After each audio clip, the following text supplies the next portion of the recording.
I've just seen Gordon's test, which I was really pleased with. You probably noticed as he was trotting up the centre line, he just caught himself behind and went, momentarily lame for a couple of strides, that's really the prime example of why he's so well booted behind, because he does just catch himself, but he was immediately sound after a couple of strides. If there'd been any problem, the judge would have stopped us anyway. But that's just goes to show that without those boots, he does catch himself. I was really pleased with his test overall. He was very calm, he was very settled. His medium trot is a little bit sort of uninspiring at the moment, but I'd rather have a little bit that's good rather than a lot that goes wrong. And where he is in his training, he's just getting ready now, I feel, just to be asked some more and put the pressure on. But with a quirky little horse like him, I didn't want to sort of blow his brain by throwing everything at him all at once, because he's so generous in his attitude. It's important not to sort of take advantage of that. But the canters were good.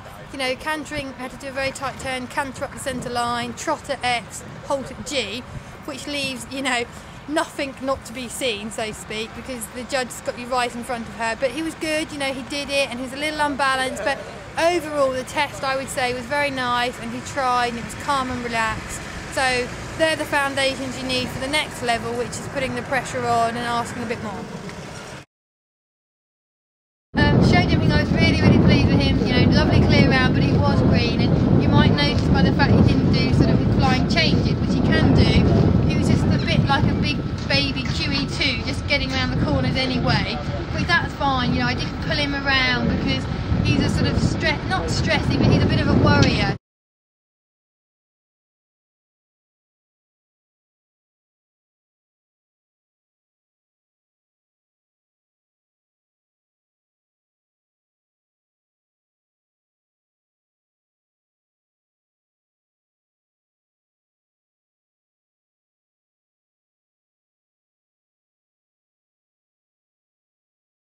I just coaxed him around the show jumping, let him find his own feet, and also again when I said about letting him learn a bit, I can't look after him completely. He can do his changes, so he's got to learn to do them and remember to do them.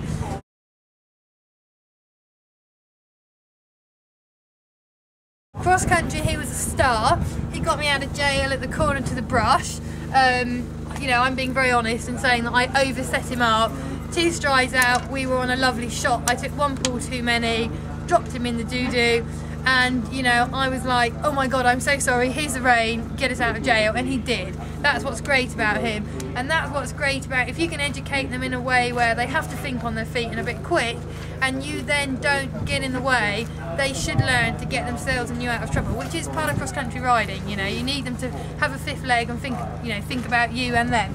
I was really pleased with everywhere else. He got a bit strong in places because he's only in a little snaffle, but that's fine. Again, for a young horse, it's quite nice if they feel like they're taking you because they're being brave and they're in charge. So for him, that's good. And yeah, like I said, overall, it's another point and another sort of step on the experience ladder for him. So I'm really chuffed. And where next for Gordon? He'll have a little break while I'm at badminton, good boy, sorry. And then hopefully we'll do the novice at Kiso because he's been there. And if I haven't sort of seen him for a week, he'll have a week on the walker because obviously I don't want to get anybody else bumped off. And so Kiso will hopefully be a nice one that he'll know and he'll be familiar with. And then the novice at Chatsworth, which again is a bit like Belton in the sense that there's a lot of atmosphere and they learn a lot from those sort of situations. I'd far rather come here and do a nice double clear or a nice 1 down clear cross country and feel like I've educated him than going in and sort of slightly pot hunting around some of the novices that he's already done and feel like, well, he's not learning anything. I want him to be a competitive advanced horse. He doesn't have to be a competitive novice as long as, we keep progressing as we go up the ladder.